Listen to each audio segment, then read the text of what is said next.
officially ready. Yep. Awesome. I fear that your experiences with podcasting is going to be far more professional than ours, but nonetheless, we will. We're very serious professionals in that we have recorded a lot of episodes and have... No, I'm just going to leave it at that. Rhyme or free, it doesn't matter to me. It's my bad poetry. Good day, and welcome to My Bad Poetry, a podcast where we take a deep dive into our poems from youth, yesteryear, or even yesterday, always asking the question, why in the world did I write this? I'm Aaron. And I'm Dave. And today we have with us a Canadian from Vancouver, now a clergy person in Minnesota, a public speaker, an advocate for sobriety and mental health, and finally, a minor YouTube celebrity? Seth Perry, welcome to My Bad Poetry. Thank you so much for having me on. I am very grateful to be here. Thanks for having me. Yeah. So is there anything in this very brief intro that I might have missed or that you would like to elaborate on for our dear listeners? Well, so absolutely. I have a YouTube channel, and you can find me on YouTube at Our Stigma. That's my YouTube identity. I live stream on there, and I really love being a pastor, and I love being in Minnesota. So those are the things I want to make sure that everybody knows. I came here from Canada, but I absolutely love Minnesota. I love Canada as well, but yeah, that just needs to be clarified, I think, for some reason. Fair enough. Fair enough. Yeah. So how long have you been doing your YouTube channel? I started in 2021, and then I took a break, and then I went back to doing it for a little while, took another break, and then went into full regular content creation and live streaming on a weekly basis on Wednesday nights. This summer, I got serious about it and then started to get more subscribers. And so, yeah, I live stream and I make shorts and I make long form videos, but I don't have like a content creation schedule because that I think is not good for my mental health.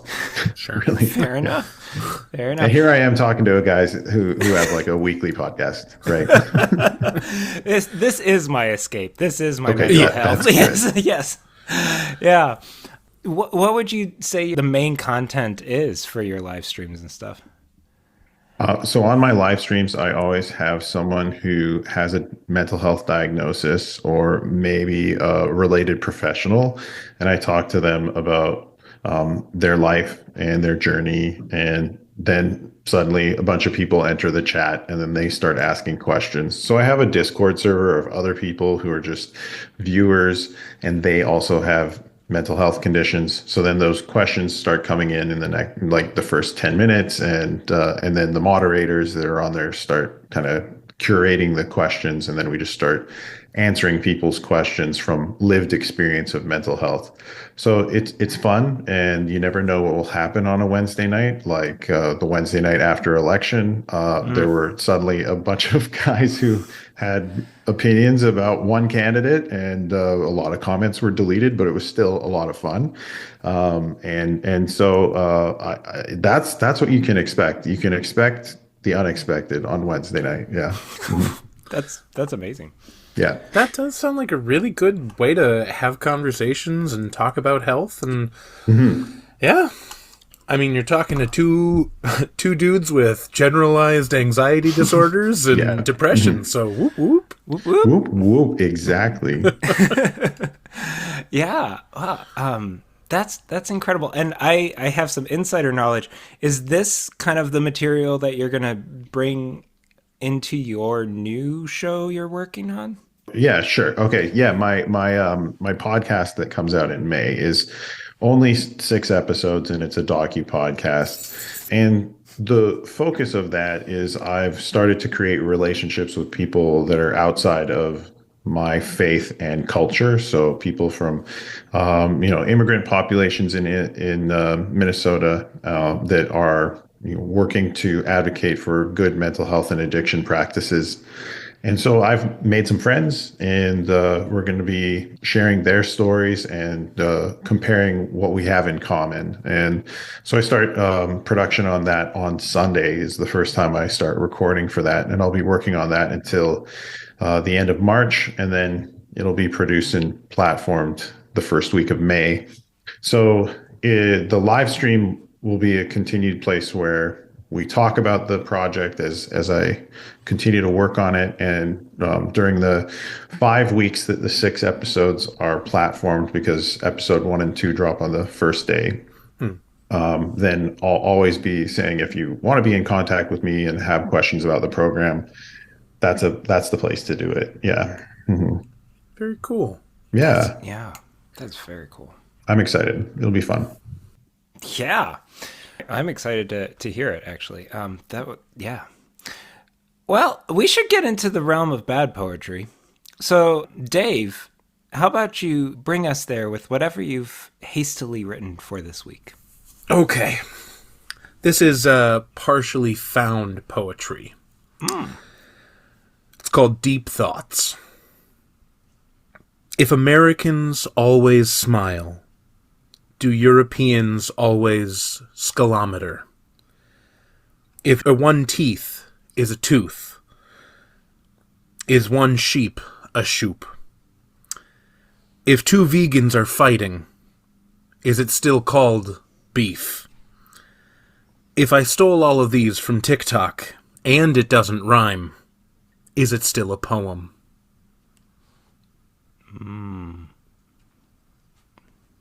Deep. Yeah. I have heard the sheep shoop one before. I like sheep and shoop. That's pretty good. I do want to say something though, but like I'm a vegan, right? Yes. So whenever two people have a disagreement, we just call it beyond beef. There you go. Yeah. Got some delicious soy protein in there. Yeah. Oh, wow. I have heard some people advocate that instead of kill two birds with one stone, you should say feed two birds with one scone. Have you heard that before? I have not heard that, but also, I thought we weren't supposed to feed birds bread because it's not actually it's great not for good them. Yeah, So, bad like, advice. yeah. We should kill them with stones instead. Thanks, Dave. Thanks for understanding me, Aaron. Yeah. You're a monster, and I will never forgive you. So, Seth, Dave brought us into the realm of bad poetry with found poetry through clips from TikTok. Mm-hmm. You approached me with a clip from YouTube. Yeah. Would you say that you're bringing it to our show as bad poetry. Would you say that you're proud of this experience? So I've gone through many stages because this is a rap career that spanned maybe 18 months to 2 years, Okay. right? And full disclosure, I'm a passionate mental health advocate because I have bipolar disorder. And one of the interesting things about bipolar disorder is that you can really go all in on one thing as a like, oh, I'm going to be a rapper. But before I wanted to be a rapper, I wanted to be a theater actor. And after, wanting to be a rapper, then I wanted to be a comedian. I did that for 6 years until I was doing professional stand-up comedy before I went to rehab. And then now I'm a pastor. So this was, when you make the switch as someone with bipolar disorder and you're done with what you did, then there is a certain level of shame. Okay. And just also know that I recorded so much and then I was like, well, I don't need this anymore. And it's gone to the ether, right? Some of it was online on mp3.com, which don't even try going to mp3.com because it doesn't exist anymore. And so, yeah, right now my relationship with it is okay. I wasn't bad at rapping. I wasn't good at writing. And there were other people around me that ended up being successful from the same neighborhood in Vancouver, and good for them. They were the ones that were suited for it, and you could tell from the very first time that they started that they had huge promise and could end up, making it their life's journey, right? But for myself, I certainly had many problems that were getting in the way, and I'll get into that really about how this poem was written. Okay. You know, Okay. So we talked a bit before we started recording. Do you think it would be best for us to hear the rap in its full glory first, or do you want to provide for us a spoken reading? I'll let you decide. I think that first let's listen to it first. Okay. Yeah. And then we'll have the joy of me breaking it down. Yeah. For those who want to experience this again and again, you can find this poem, rap, Dope Prowl. It's under White Boy Rap, Dope Prowl, VBC. And I assume that's Vancouver, British Columbia? That's right. Okay, Yeah. okay. It's not my YouTube channel. I'm grateful for whoever created this that has this relic from the past. Yeah. Okay, I'm going to hit play. You guys tell me if you can hear it. Dope Prowl. This is a Dope Prowl.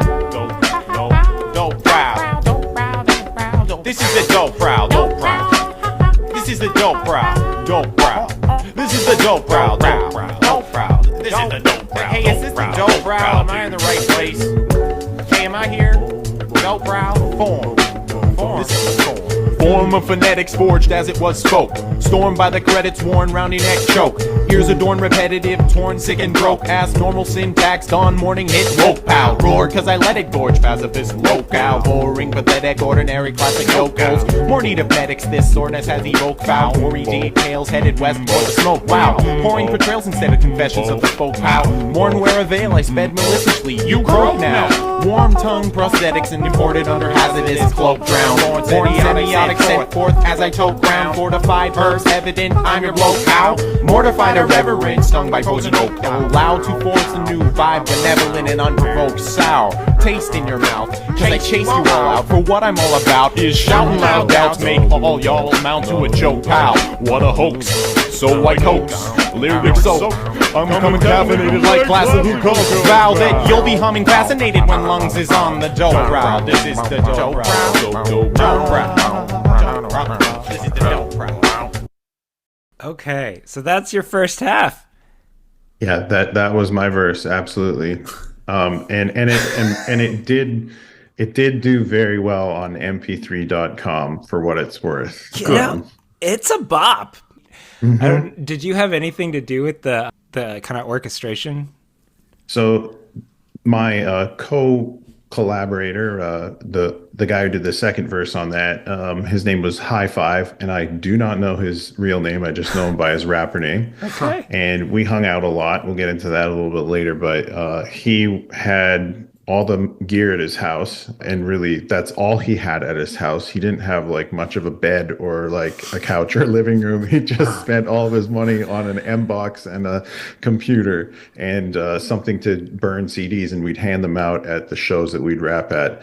Anyway, yeah, he made the beat and said, come over to my house, I got this beat for us, and we recorded this. And so that's how it went. And if you didn't know, I didn't go by Seth Perry.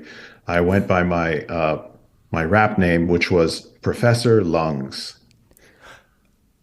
Yeah. Okay. Yes. Professor Lungs. Yes. Yeah, absolutely. Okay. How was that name generated? Well, my dad was a professor of linguistics, and I thought because I was in university, I might as well become a professor, not of linguistics, but I was in the fine arts, and I thought, I'm intelligent enough, and I can show everybody that a pothead from Vancouver can become a professor. And the lungs part was I would always be able to smoke more marijuana than everybody else. Okay. Smoking people under the table. Okay. That's right. Yes. Okay. Oh, with a Z.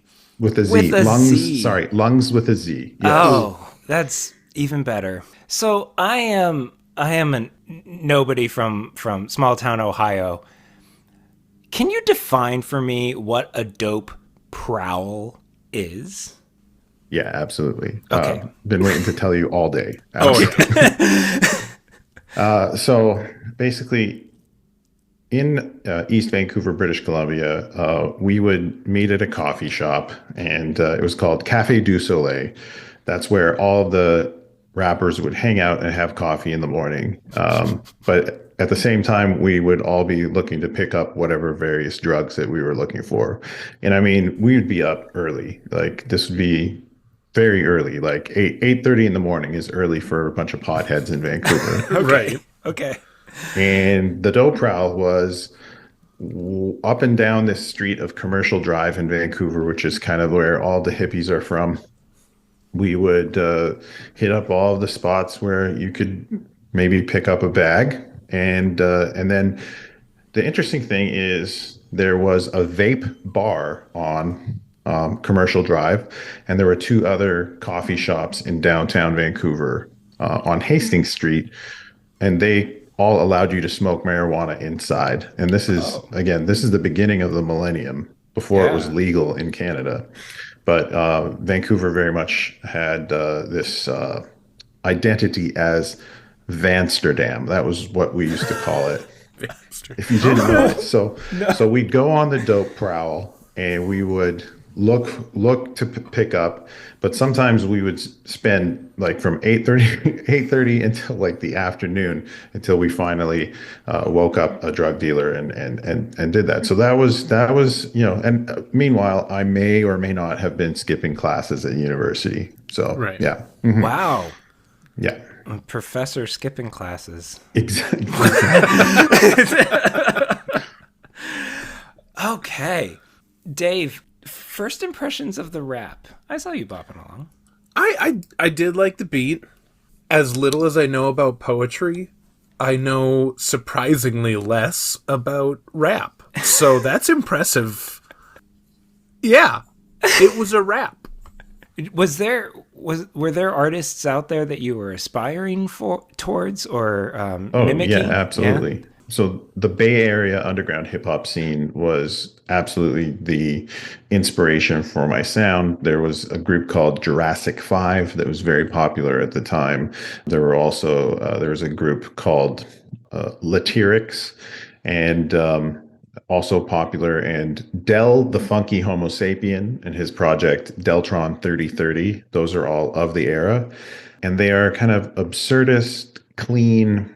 They have like very interesting spoken word elements to it, and a lot of them like are very pop culture referential about the 80s, 90s. There's also like some like Deltron 3030 is an entire sci-fi hip hop album. So that's what we were really listening to, plus the kind of clean late era 90s rap like De La Soul, Busta Rhymes. Sure. Yeah. Those were the people that I was listening to. Okay. Cool. Now, you did mention kind of the spoken word aspect of that. So I do want to get into maybe where you might see the fine line between rapping to a beat and doing like a spoken word mic night type thing. So would you care to read for us Dope Prowl Sure. at this point? Yeah. I can do that. All right, here we go. This is Dope Prowl by Professor Lungs. Form of phonetics forged as it was spoke. Stormed by the credits worn, round your neck choke. Ears adorn, repetitive torn, sick and broke ass, normal syntax, dawn, morning hit, woke, pow. Roar, 'cause I let it, gorge, pacifix, locales. So that's tough there because I have to rhyme locals with woke, pow, broke, neck choke. So roar, 'cause I let it, gorge, pacifist, locales. Boring, pathetic, ordinary, classless, yokels. More need of medics this soreness has evoked, foul, worried details headed west for the smoke pow. pouring for trails instead of confessions of the folk pow. Mourn wear a veil, I sped maliciously. You croak now. Warm tongue prosthetics imported under hazardous cloak drown. Born semiotics sent forth as I toke ground fortified herbs evident. I'm your bloke? How? Mortified, irreverent, stung by poison oak, ow.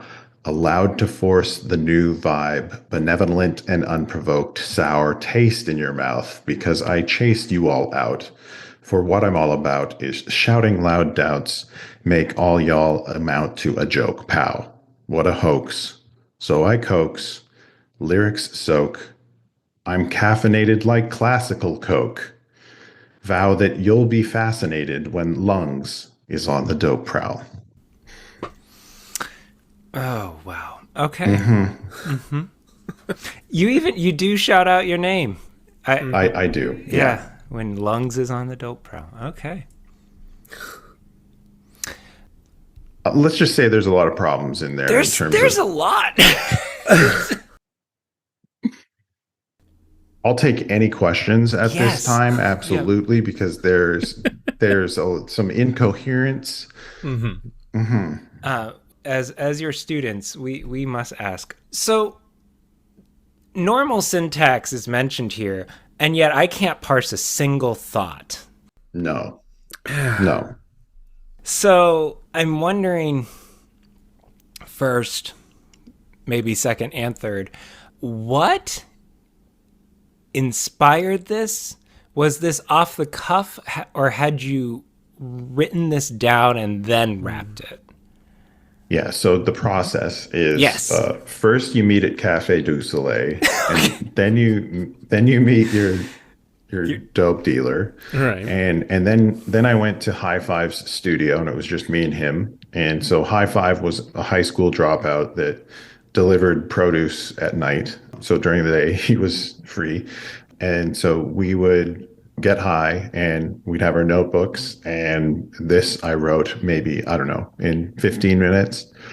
So we just sit there and write, and this was kind of how our process, how we do this, and then it was done. And I think I did it on the first take too, and then that was it, and then it was locked in my memory, and then I would go ahead and perform this. So it was not freestyled, even though sometimes we would freestyle when we would have our shows and stuff. But, sure. Mm-hmm. Wow. Mm-hmm. So, as you're writing, are you seeking to get in as many kind of rhymes per minute? Is that kind of the goal? Pretty much the goal is to get in as many rhymes per minute, and to sound like, this is not much. I don't think I would. This, I really was leaning into this voice that I was rapping into. So I wanted to sound like one particular rapper, and his name is Charlie Tuna, and he was one of the MCs in Jurassic 5, the biggest hip hop group really at the time. If you're into the less popular hip hop, kind of like the college scene hip hop of the era.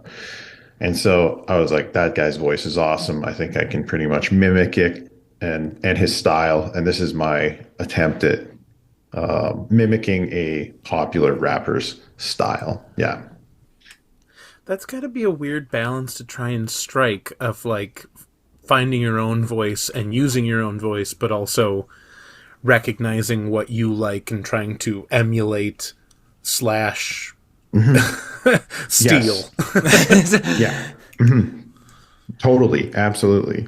And that's kind of how it really, I mean, that for myself, I was going to film school at the time. So when I think back to that time, everyone there just around the age of 20, and we were all mimicking people's film styles. We didn't have the style of our own, even plot devices and everything. The same was happening with all of us in this small little Vancouver hip hop scene. Is that, to be honest, the real rappers that had their own style, those were like the indigenous guys from Vancouver, which kind of makes sense because hip hop is the language of the oppressed, right? So those guys were the good rappers. Us. I mean, I had moved into Vancouver from pretty cushy suburbs that were just outside, and I kind of just started rapping, and I only did it for 2 years, right? Like, Mm. so this is what happens as a result of that. Let's just say.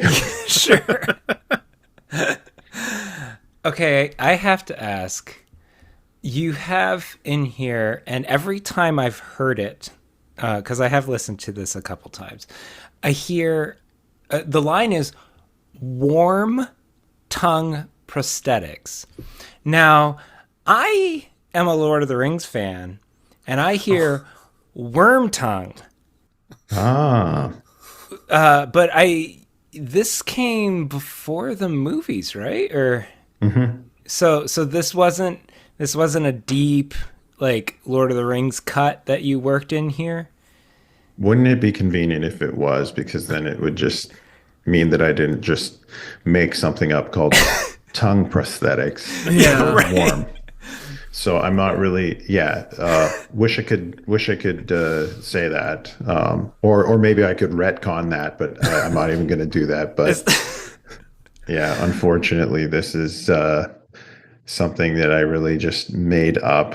I think that I don't know what I was getting at, other than I do believe that I was saying, insinuating that maybe some other people who are rappers they're so bad at rapping that their tongues are prosthetic tongues, probably. But again, warm tongue prosthetics imported under hazardous cloak drown. Uh, those all rhyme similarly to the other Yeah. verses, but they make no sense. And as we are going through this and looking at this, I'm saying, wouldn't it have been nice if I had some level of narrative to this? But Yeah, yeah. It seems like you're trying to diss other rappers. Mourn wear a veil. I sped maliciously. You croak now. So like you're kind of you're dishing it out. and yeah, to speak to that, there were other rappers that I had beyond beef with for sure. And there's one in particular because I always wanted to battle him, and he had a big personality. I was an extrovert as well, and he's quite successful now. And so and but he had a whole thing. Like he played harmonica when he rapped, and he was putting a band together, and I was jealous, and so yeah, I'd always try to battle him, yeah. So Fascinating. it is, yeah. That's usually what I think of when I think of hip hop is harmonicas. Yes, yeah. That's a real obvious go to.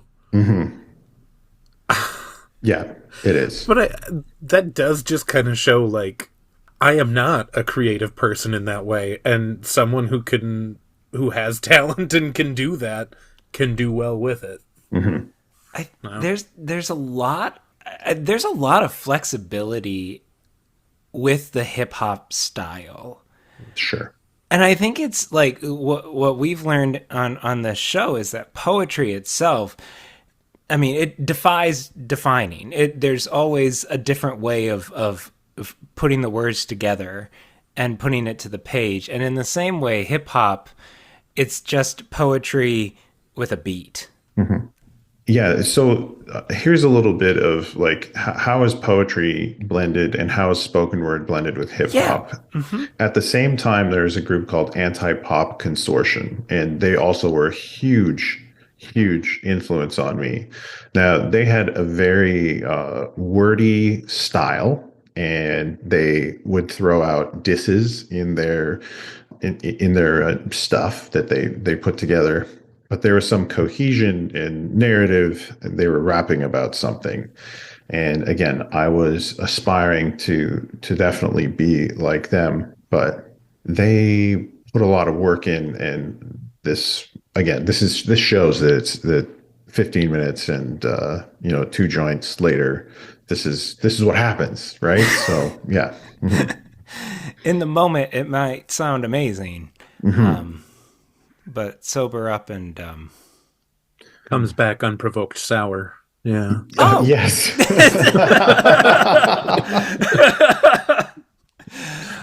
oh wow!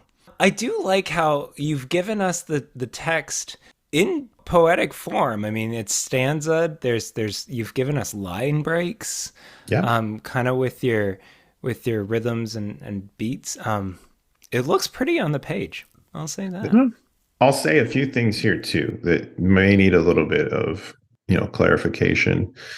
One thing that I said, worried details headed west for the smoke. Wow. So that actually means something, unlike the sentence after it where it said pouring for trails instead of confessions of the folk. Well, okay, that doesn't mean anything, but in Vancouver at the time, there was mass migration of young people from Ontario to Vancouver because it was a cool place to live. And almost all of my friends and people in the scene there were from Ontario. So they would head west for the smoke. They'd all show up in Vancouver and say, your marijuana is so much better here. Because at the time, grow ops were kind of given the blind eye by a lot of law enforcement. And so there's some semblance of cohesion, but again, it just sort of goes in and out. I did have a very strong narrative in another lost work of mine called The Compact Cars from Mars, where it's about an invasion of compact cars from Mars. And I tell a story in it and everything. Although, I can only imagine what you guys think of the concept of that anyway. So it is what it is. Yeah. It is what it is. Mm-hmm. Wow. So it's okay if you think parts of this are nonsense too, because Yeah. I mean, it's funny because it seems to blend in and out of like three words may make sense in a row. And then like the two that you read, worried details headed west for the smoke. Wow. You just explained that really nicely. Pouring for trails instead of confessions of the folk. Like you could almost see it as an echo of the line above it of like pouring into the west for the smoke trails. You'd have to sit with it for a while to make that make sense. Yeah. Yeah, this needs a rewrite. I'm wondering of having returned to this text Yes. and looking at it again. How many years later? 24? I mean, We're looking at 22 years ago. 22 years. Okay. Yeah. Hmm. With your eyes today and your ears, and was there something in this as you read it back or heard it back that you were like, yes, that's still gold? Listening to it, I think that my vocal skills and all of that, and the ability to deliver, I said, okay, there's like potential that I could have been good at that. Right. Right. Yeah. Now, in terms of this really was the first studio piece that I ever did. And I don't think there's much really salvageable in what is here. But it serves as a really time capsule of unmedicated mental health and addiction. That's the important part. I think that's an interesting part of this because it's incoherent. I have bipolar disorder. I wasn't necessarily coherent at the time. I'm real lucky that I graduated university, even though I was skipping and everything like that. I was a horrible student, but still ended up getting good enough grades and everything. But that's pretty easy with a Bachelor of Fine Arts. However, yeah, this shows that there's an incoherence, and that has to do with, being someone with a dual diagnosis. So at least that's one thing that there's value for this in here, right? I like that, and I don't think I missed my calling though. I think That yes, Professor Lungs maybe was right to retire. Yeah, yeah. Yeah. I do want to talk a little bit more about kind of your experience with kind of the proper diagnosis and with sobriety, because I do think that's an important part of your story. Hmm. And I think what you mentioned of looking back at this and seeing the incoherence or kind of the maybe the manic Yeah. lyrics, would you say that at the time when you wrote this, would you have had any sort of self awareness of how incoherent this was? Zero. I think that Okay. there's there's a symptom of bipolar disorder, especially when it's a dual diagnosis, when you're also using it at the same time, where you have a heightened sense of importance and you have some grandiosity around the work that you're doing when it's creative. And everyone with bipolar disorder is very creative in whatever field that they are suited for. I've always been creative in terms of, being willing to write, act, put things out there like that. However, one thing that like recovery has given me is some self awareness. So the self awareness piece was not was not there, and the people I thought that I was awesome because there were some people that were surrounding me that were saying, "Oh, you're amazing, you're a great rapper," all this stuff. Well, I mean, they did work at the nightclub that I bust tables at, or they worked at the pub that I was a brunch cook at, and Sure. they had their host of addiction issues as well. Right. So, yeah, I think that those were the people that were saying, "Oh yeah, we got to go to Seth's show tonight." But it was just another place where people could go to drink, and then they would, I often felt like because I stepped into the service industry at, right when I became legal, that, at age 19, and I started doing this, and I was in theater school before I went to, film school, and people were like, yeah, it's Seth, our little brother, and he's doing great as a rapper now. And I heard that and that just definitely pumped up my ego. And that I think sometimes, and not just in my work, it can create some incoherent stuff out there if people are hearing yes from so many different people and not getting honest critique because I never got any, right? Right. Fascinating. Yeah. You always you always want that support. Mhm. But sometimes the over supporting doesn't actually lead anywhere healthy where you don't get what you need. You don't hear what you need to hear so that you can either improve or find your next step. Mhm. Yeah, I agree. Absolutely. Hmm. Yeah, and I had to go to treatment for 5 months. I went to rehab for 5 months to hear the support and Mm. the honesty from people to bring me down to earth, really. Ah. Yeah. Hmm. Hmm. Absolutely. Yeah, it sounds like, I mean, I feel like a lot of us have been there where we feel like we're getting support, but what we're getting is, uh, Enabling? People are yeah, placating enabling. Yeah. and Yeah, enabling. placating. Yeah, Yeah. Yeah. enabling. Yeah. Not willing to, they're willing to tell you what you want to hear, but not what you need to hear. And it Hmm. just, yeah, can't lead anywhere healthy. Yeah. Yeah. Hmm.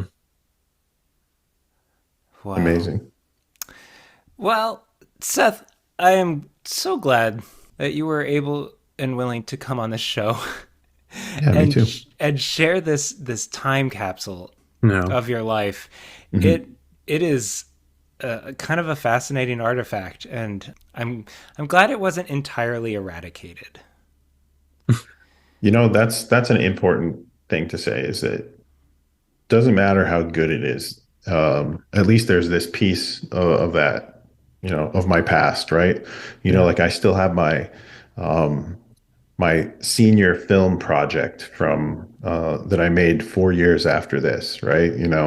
And that is so incoherent, right? Like it is not, right? Because a month after finishing that, I was in the psych ward, right? It was my senior film project. So, Wow. so like those are there, and I have them, and it's great, like, and to be comfortable with what happened, knowing where I am now. And I think that, like I said, I had to go through a process to Mm, realize that first I was embarrassed of what I did in the past, but Sure. and then I have these reminders of that. But then, yeah, I'm at a place now where it's all part of who I am today. So that's something to take away. Yeah, yeah. absolutely.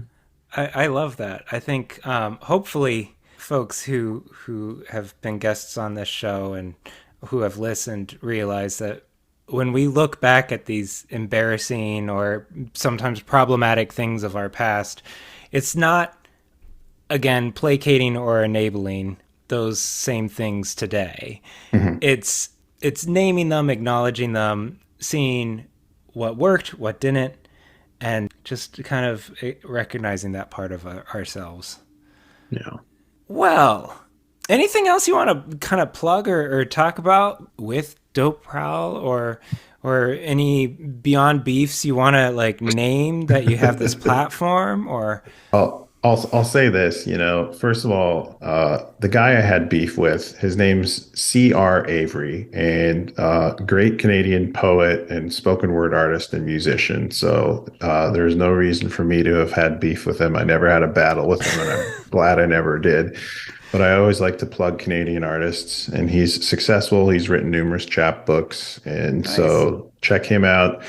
And also, I write devotionals now that are coherent. Right. Yeah. So I Nice. do that. I do that regularly on my blog, www.ourstigma.com, ourstigma.com, ourstigma.com. And I put stuff up there. I normally go through a series, take a little break, but you can see what I write up there. Yeah. Mhm. That's awesome. And Very we'll cool. we'll make sure to put that in the show notes as well. Sure. But Hmm. yeah. Well, this has been phenomenal and listeners, you didn't know this, but Seth kind of jumped in last minute when we had a cancellation. So we're super grateful for his Yeah. time and his talents. And Seth, before we let you go, we here at My Bad Poetry, we end each week with the words of a true poet. So would you be willing to read for us another poem that you enjoy? Absolutely. I've chosen a poem from a Canadian poet, and here's the story behind it. When I was in theater school, I was writing a little bit of spoken word. Then I was invited down to a warehouse in Vancouver to go to a spoken word show, and I brought my poems. And I went up, and then I sat back down. And then there was this guy from the suburbs, and he looked kind of disheveled and schlubby and everything. And he's like, "Oh yeah, hi, my name is Shane." And he was with his friends. He's like, "I've never done this before too," and everything. He comes up there, he has his poem memorized, and he lit the place on fire. Like, it was, people were like, "Who is this guy?" It was so energetic, and he was at the top of his lungs and everything. And people were like, "Wow, amazing." So I was like, "Oh, all right, I'm becoming a rapper, I guess." Um, and so, that happened in the year 2000. 10 years later, he was on international television reading this poem as the 2010 Olympic Games in Vancouver started. And Shane Koizan is his name. And he's an amazing poet. And I love to plug, like I said, love to plug Canadian talent. So here it is. It's called We Are More, from the opening ceremony of the 2010 Olympic Games. Define Canada. You might say the home of the rocket, or the great one who inspired little number nines and little number 99s. But we are more than just hockey and fishing lines. Off of the rocky coast of the Maritimes. And some say what defines us is something as simple as please and thank you. And as for you're welcome, well, we say that too. But we are more than genteel or civilized. We are an idea in the process of being realized. We are young. We are cultures strung together, then woven into a tapestry. And the design is what makes us more than the sum totals of our history. We are an experiment going right for a change, with influences that range from A to Z. And yes, we say Z instead of Z. We are the brightness of Chinatown and the laughter of Little Italy. We dream so big that there are those who would call our ambition an industry. We reforest what we clear because we believe in generations beyond our own, knowing now that so many of us have grown past what we used to be. We can stand here today filled with all the hope people have when they say things like someday, because we are more than a laundry list of things to do and places to see, more than hills to ski, our countryside and ponds to skate. There are abandoned hesitation of all those who can't wait. We are first rate greasy spoon diners and healthy living cafes, a country that is all the ways you choose to live, a nation that can give you variety because we are choices. We are millions upon millions of voices, shouting, keeping, exploring. We are more. We are the surprise the world has in store for you. It's true. Canada is the what in what's new. So don't let your luggage define your travels. Each life unravels differently, and experiences are what make up the colors of our tapestry. We are true north, strong and free. And what's more is that we didn't just say it, we made it be. The end. Thank you, Seth. Yeah, no problem. I love that poem. This has been My Bad Poetry. Now go write some of your own bad Thank you, poetry. Seth. That- This episode is brought to I you love that by poem. the Canadian This has been Immigration My Office. Bad Poetry. Yeah. Canada, go check it out. This episode is brought to you by the Canadian Immigration Office. Yeah. Canada, go check it out. That's awesome. That's great, yeah. Rhyme or free doesn't matter.